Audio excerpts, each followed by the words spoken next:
The wind howled through the wild mountains of Wyoming, swirling dust as if to erase all traces of life.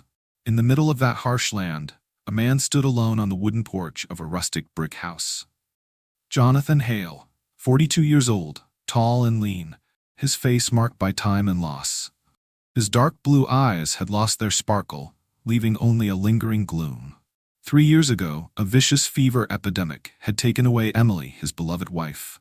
Emily died in his arms when the winter was covered in white snow, leaving an unfillable void.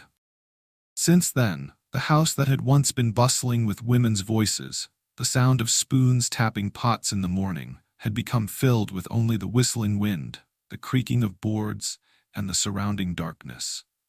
At every meal, Jonathan would still unconsciously pour Emily another cup of tea, then stare at the empty seat. His wife's pale blue apron was still hanging neatly next to the stove. He didn't have the courage to put it away, but he didn't have the strength to touch it. It was like a bleeding wound in his heart. The hired cowboys came and went. They only cared about wages and liquor. As for Jonathan, at night he faced the same deadly silence. There was no laughter, no embrace. There was only the howling of wolves and his shadow on the wall. Loneliness gnawed at his soul like a beast, sometimes making him feel like he was gradually turning into a silent shadow in the prairie. One early winter night, when the fire in the fireplace was dying down, Jonathan sat absent-mindedly in front of a wooden table, on which was a newspaper clipping from New York. The italicized advertisement stood out. Westward Promise Matchmaking Company, offering gentlemen from the frontier a devoted, gentle wife, suitable for building a home. He smiled faintly. The idea of marrying through a matchmaker sounded like a joke to the world. But as the night dragged on, the wind howled against the crumbling tiled roof. Jonathan felt the emptiness crushing him. Another lonely winter, perhaps he could not bear it. So he pulled out the paper, dipped the pen in the half-dry black ink, and wrote in a hard, cold hand, "My name, Jonathan Hale. Occupation, cattle rancher. Requirements, wife gentle, slim, good at cooking, not afraid of hardship. Age 25 to 30, soft voice, obedient, not complaining when the winter is harsh or when the drought lasts. Not a single line about love, not a word about the longing of the heart." Jonathan folded the letter, sealed it, and sent it on the early train. 2 months passed slowly. He told himself that he only needed a woman to fill the void, to warm the pot of soup, to mend clothes, but not a heart. With each hammer blow on the broken hinge, with each pole of wood patching the fence, Jonathan thought to himself, "She will come soon. This house will have the smell of people again." The day finally arrived. Jonathan put on an old but ironed white shirt, wrapped in a brown leather jacket, and stepped onto the carriage that headed for Cedar Ridge Station. The wind was blowing, stirring up dust, the pine trees were bending, and his heart was pounding like a drum. The train roared, accompanied by a shrill metallic screech. Passengers poured out, merchants, ministers, a few immigrant families. Jonathan strained his eyes to find the petite girl with neat hair and shy eyes, as he had imagined. But the crowd thinned, the platform was empty. A chill ran down his spine. Maybe she's changed her mind, or the company's tricked us. At that moment, from the last car's steps, a tall, curvaceous figure emerged. Her traveling skirt was tight at the waist and chest, and her curly black hair was loose under the brim of her round hat. Her steel-bladed blue eyes scanned the crowd, then stopped straight at him. "Mr. Jonathan Hale?" Her voice rang out, low, with an Eastern accent. Jonathan paused. This was not the appearance he expected. Not delicate, not shy. She was like a strong wind blowing straight into his closed world. The girl introduced herself, Catherine Doyle, 29 years old. Her voice had a Boston accent, decisive and clear. Without needing him to extend a hand, Catherine stepped down and lifted the heavy suitcase. Jonathan instinctively reached out to help, but she avoided it, her eyes shining with independence. He felt a cold shock in his chest. The wife he had ordered was not at all like he had imagined. A mixed feeling of anger, confusion, and curiosity. On the way back, Catherine sat up straight, her eyes observing the vast prairie without a word of fear. Meanwhile, Jonathan only heard in his head the imaginary laughter of his friends. Mr. Hale is picky when choosing a wife, but in the end, he brought home a fierce girl like a lion. When the carriage stopped in front of the house, Rex, Jonathan's loyal dog, rushed out barking loudly. Catherine did not retreat, but bent down and held out her smooth white hand for him to sniff. Rex, who was wary of strangers, wagged his tail happily. Jonathan was stunned. In that moment he realized, this woman, despite all expectations, would not be easily extinguished. And perhaps the silent house was about to enter a real storm. On the first day in the cabin, Catherine made Jonathan frown. She didn't wait for him to arrange things, nor did she ask her husband's opinion, but rolled up her skirt, tied her hair, opened the kitchen door, and started cleaning. The kitchen, which was full of dust and cobwebs because Jonathan hadn't looked at it for many years, was unusually bright in just one morning. He stood on the porch, looking and muttering, "I married a wife to have a gentle woman, not to have a woman to be a housekeeper." However, at noon, when Catherine put a tray of eggs, sweet bread, and hot coffee on the table, Jonathan sat down without daring to say more. The aroma spread throughout the kitchen, making his stomach rumble. He ate heartily, but remained cold, as if afraid that if he praised her, she would consider herself equal. In the afternoon, Catherine pulled a bucket of water from the well, pouring heavy buckets into the jars. Jonathan, who was nailing the fence, glanced from afar. Her arms were bulging, her black hair was messy, sweat glistened on her temples. He frowned, partly because he was worried that she was overworking herself, partly because he was surprised to find that image not ugly at all, but strangely attractive. That night, a thunderstorm came. The sky was dark, the wind was howling, the oil lamp in the house flickered and then went out. Jonathan jumped up to find a match, but Catherine came over with another lamp. "Let me," she said, her voice firm. In the moment she handed the lamp to him, Catherine's fingers lightly touched Jonathan's. A strange electric current ran down his spine. They both paused for a moment, their eyes meeting in the dim light. Jonathan quickly withdrew his hand, cleared his throat, but his heart was pounding like a young boy. That night, the sound of rain lashing against the wooden wall. Jonathan lay awake. The image of Catherine's hand, the warmth passing by, haunted him so much that he could not sleep well. He cursed himself. "Don't be crazy. This is not the wife I wanted. This is a mistake." But his heart did not listen to reason. The news of the new wife spread throughout the town in just a few days.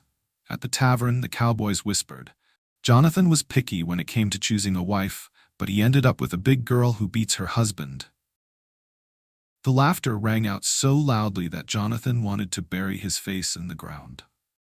At the grocery store, when Catherine and he went in to buy flour, Mrs. Henderson, the owner, glanced from head to toe and then smirked. "Wow, Jonathan, your wife is really strong. In this harsh land, it must take someone like this to survive, right?" The whole store laughed.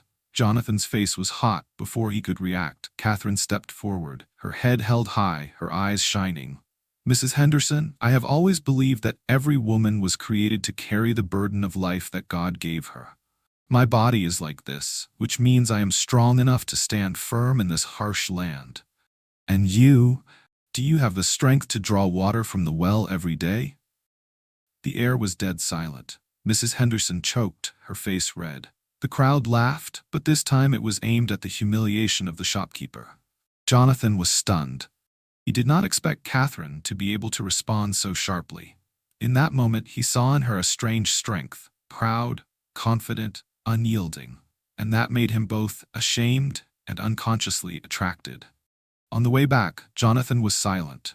Catherine sat next to him, her eyes looking out at the yellow grassland, the wind blowing her curly hair. The afternoon light shone on her cheekbones, highlighting her strong yet soft feminine curves.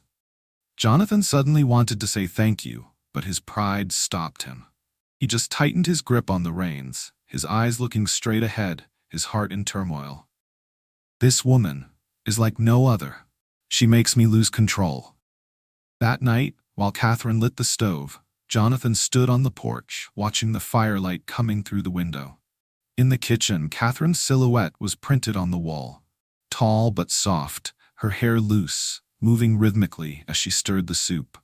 He swallowed, remembering the moment of touching hands under the lamplight. In his heart there was a persistent conflict.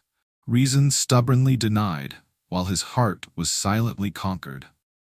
And Jonathan knew that the coming days would not only bring storms outside, but also a storm in his own soul. The 7th day since Catherine had set foot on the farm, the incident occurred. That afternoon, Jonathan was checking the south fence when he discovered strange hoofprints. The air was gloomy, the wind carried the smell of burnt dust. Returning to the stables, he saw a few dark figures lurking at the edge of the prairie. Cattle raiders. He rushed into the house and loaded his Winchester. Catherine was kneading dough, looked up and saw a tense face and asked, "What's going on?" "Someone is stalking." She went inside and locked the door, but Catherine did not retreat. She rolled up her sleeves, her eyes gleaming with steel. "I will not run away. This is my home too." Jonathan was about to shout, but before he could, a loud gunshot rang out outside. He opened the door and saw 3 men on horseback entering the yard, shouting to lead the precious horses. A bullet whizzed past, hitting Jonathan in the shoulder. A sharp pain cut his breathing and he staggered and fell. Catherine screamed, pulling him behind the wooden wall. Blood stained his shirt, making Jonathan dizzy.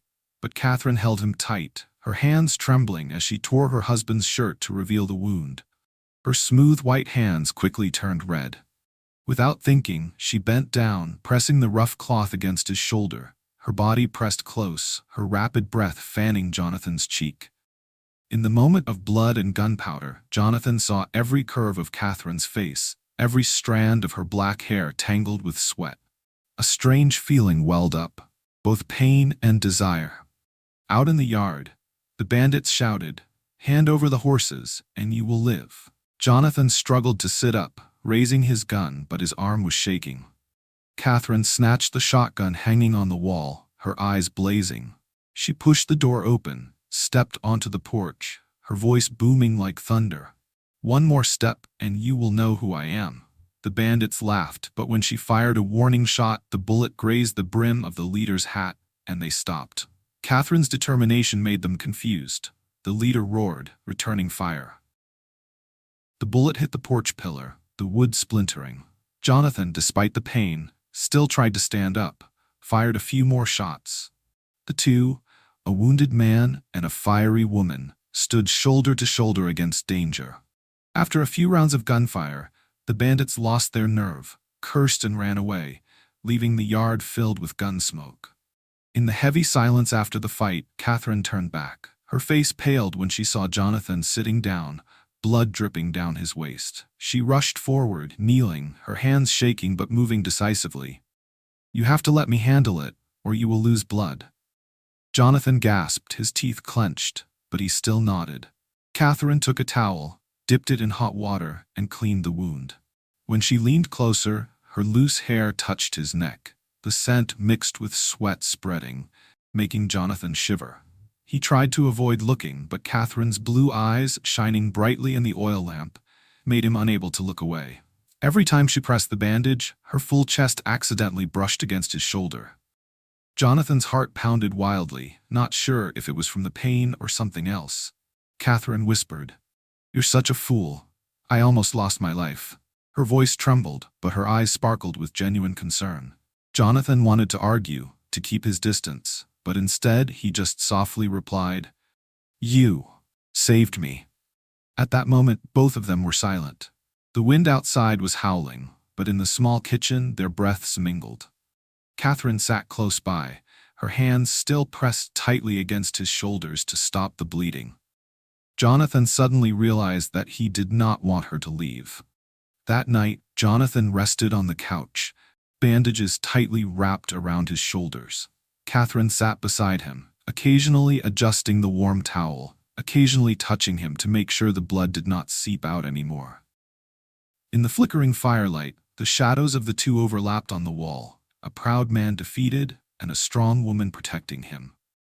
Jonathan looked up at the ceiling, sighing softly. In his heart, a new truth began to emerge. Maybe he did not need a fragile wife to cover up the past. Perhaps he needed a living flame like Catherine, someone who could drive him crazy and yet be unable to look away. The gunfight with the bandits was a thing of the past, but Jonathan's injured shoulder had weakened him. When the blizzard hit, the farm was enveloped in a thick layer of white wind, and no one could go outside. The wooden house became the only world for the two of them. The snow pounded on the roof. The windows shook violently. The fireplace burned red hot, giving off warmth, but not enough to dispel the biting cold. Catherine spread another blanket, then turned to Jonathan, her voice stern. "You can't go outside. If the wound is cold, it will get infected." Jonathan smiled awkwardly, wanting to prove that he was still the pillar, but the pain made him silent. Catherine pulled a chair closer, sat opposite. Her deep green eyes stared into his. The third night, the snow had not yet stopped. They sat by the fireplace, drinking weak coffee together. The flickering fire illuminated every line on Catherine's face, strong, yet feminine. The silence was long, heavy. Finally, Jonathan spoke, his voice low and hoarse as if containing the weariness of the years. "I used to think I needed a slim, obedient wife, a shadow to fill the void Emily left. But I was wrong." He bowed his head, his eyes following the glowing embers. "Emily was the gentlest woman I had ever known. When the plague took her away, I told myself that if I loved again, it would mean I was betraying my wife.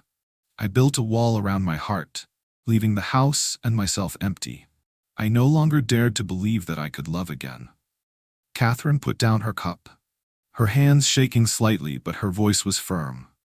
"I have my own chains. In Boston, people looked at me and saw only a girl too big, too stubborn. After my parents died, I lived with my brother. His wife considered me a burden. People called me too old, and behind my back they teased that my body was only fit to pull a cart instead of a horse." She swallowed her tears, but her eyes were bright with pride. "I was tired of the pitying looks. So, when I saw the classified ad for Western men looking for wives, I decided to set out. Not out of desperation, but because I wanted to take control of my life, even if it meant starting with a strange marriage." Jonathan looked up, meeting the blue eyes that sparkled in the firelight. He saw there the same loneliness as himself, judged by society, bound by the past. And like herself, Catherine longed for a chance to live, to love. He gently reached out his calloused hand and placed it on hers. "Catherine, you've endured more than I thought." Catherine looked down, then up with a shaky smile. "And so are you, Jonathan. We are both broken. But who knows, maybe that's why we can heal each other." In that moment, the invisible distance disappeared. Jonathan slowly lifted her chin, letting their eyes meet. They were no longer two strangers, but two souls who had just found a connection. The kiss came next, slow, deep, then gradually passionate, fierce, like a silent promise that from now on they would go on together. Catherine trembled, her hands lightly gripping Jonathan's shoulders, and he tightened his grip on her waist, pulling her close. When they separated, they were both still breathing heavily, forehead to forehead. Jonathan whispered, his voice warm and emotional, "You are real, not an illusion." Catherine smiled, her cheeks flushed in the firelight. "And so are you, Jonathan. For the first time, I feel wanted." Jonathan gently stroked along her cheek, then let his hand slide down to her shoulder. The thick wool fabric could not hide the warmth radiating from her skin. He slowly unbuttoned Catherine's coat, his movements both reserved and eager. Catherine did not shy away. She sat still, letting him explore every gesture, then slowly reached up to unbutton the shirt at his chest. The bandaged wound was still there, but her eyes were gentle as if saying, "You don't have to be strong alone anymore." They lay side by side on the fur rug spread close to the fireplace, the warmth of the fire mixed with their hot breaths. When his hand found her soft hips, Catherine shivered, but then wrapped her arms tightly around his neck, responding passionately. Her clothes gradually loosened, her skin touching, both shy and passionate. Jonathan kissed along Catherine's neck, his hand trembling but sure, as if afraid of losing the opportunity. Catherine closed her eyes, tilted her head slightly, letting each gesture erase the years of loneliness. There was still tenderness in that fire, a harmonious rhythm, not hasty, not rough. They shared both passion and the belief that this was where they both belonged. Finally, when the wind outside was still howling, Catherine lay her head on Jonathan's shoulder. His heart was pounding, but not from fear or loss, but from the happiness that was overflowing. He whispered in a ragged breath, "Emily was my world. But you, Catherine, you are my present and my future." Catherine squeezed his hand, a small smile blooming in the darkness. "And I will be here with you, until any storm gives way." The crackling fire in the fireplace illuminated their tightly entwined bodies. In the cold winter night, they had found true warmth, not just of their bodies, but of two hearts that had finally opened up to love. When the snowstorm cleared, the early spring sunlight shone down on the white, sparkling prairie. Jonathan and Catherine stepped out onto the porch, watching the light reflected off the snow, as if the land had been washed clean. For them, the storm had not only cleared the air, but also cleared the fog of doubt in their hearts. Jonathan's shoulder was still bandaged, but the wound was slowly closing. He stood up straight, his eyes brighter than before. And Catherine, her hair flying in the wind, smiled softly. Needless to say, they both knew. From now on, they would no longer be alone. News of the failed horse robbery spread throughout Cedar Ridge. It was said that Catherine Doyle, Jonathan's new wife, had stood alone in the yard with a gun, driving the robbers away. At the grocery store, Mrs. Henderson, who had once made fun of Catherine, now bowed her head silently when she saw her. And the men in the tavern, who had once laughed at Jonathan, now exclaimed, "That guy is lucky. He has a wife who is both a good cook and brave enough to fight off robbers." Jonathan listened, his heart warming. He had been ashamed of Catherine's differentness, but now it was that difference that made her shine in his eyes and the eyes of the whole town. Life on the farm changed too. Catherine planted new rows of vegetables and hung up green curtains, bringing new life to the cold house. Jonathan no longer avoided her. He followed her every move, from her gentle smile when she heard the birds chirping, to the time she sat by the stove singing softly a Boston folk song. One evening, when night fell, in the bedroom, only the pale yellow oil lamp was lit. Catherine stood in front of the mirror combing her hair. Jonathan walked in quietly. He put his arms around her waist from behind, his warm breath blowing in her ear, whispering, "You have created a new beginning for me." Catherine's eyes sparkled in the mirror. She placed her hand on his hand that was holding her, and replied softly, "Then we can start again, Jonathan. From now on, it's all ours." That night, the fire in the fireplace flickered, illuminating their silhouettes on the wooden wall. Jonathan hugged Catherine, this time without hesitation. The kiss was not out of duty, but of true love. The distance disappeared, leaving only the heartbeats that found each other. In the tight embrace, the thick layers of fabric seemed meaningless. They reached out to each other, giving each other complete intimacy. No more wounds to separate, only a burning connection. Kiss after kiss. Their breaths mingled, as if they were giving each other both life and desire. The old bed creaked, shaking under the weight of the two. Catherine laughed, her cheeks flushed, and Jonathan couldn't help but burst into a hearty laugh. The laugh he had forgotten since Emily left. "If the bed breaks," Catherine teased, "we'll close it together." Jonathan hugged her tightly, his voice hoarse but full of happiness. "No, we'll build a new one. Like you and me, rebuilding our whole lives." Summer came and their farm came back to life. The cows were well cared for, the horses were healthy, and the front garden was lush. Village children loved to listen to Catherine's stories, women sought her out for baking tips, and men respected her. Jonathan was no longer the gruff, lonely man he had become. He was a listening husband, a steady rancher. Every morning, when he saw Catherine smiling in the sunlight, he was grateful that God had sent her to him. Not as something he expected, but as something he needed. One evening, after work, the two sat on the porch, looking at the golden prairie glowing in the sunset. Jonathan put his arm around his wife's shoulder and whispered, "In the past, I prayed for a slender, gentle wife. But God sent a storm named Catherine, and I swear, I wouldn't trade her for anything." Catherine leaned her head on his shoulder, smiling contentedly. Above, the Wyoming sky was sparkling with stars, as if witnessing a love born from fate. a love strong enough to overcome slander, storms, and even the limits of the human heart. People say sometimes what we want is not what we need. Jonathan and Catherine are living proof. From a cold matchmaking contract, they wrote the most brilliant love story in the harsh frontier. Sometimes what we want is not what we need. True love is not to replace the past, but to build the present and the future together. Happiness comes when we dare to let go of prejudices, accept each other for who we are, both the wounds and the hidden strengths. Finally, the story reminds us that life can bring us unexpected things. Not as expected, but who knows, that is the greatest gift. True happiness does not lie in what we imagine, but in daring to open our hearts, accept and cherish each other for who we really are. Sometimes, God or fate does not give us what we want, but sends exactly what we need. And if we are brave enough to accept it, that surprise can become the greatest gift of life. What about you in your life? Are you busy looking for what you want, but missing what you really need right in front of you?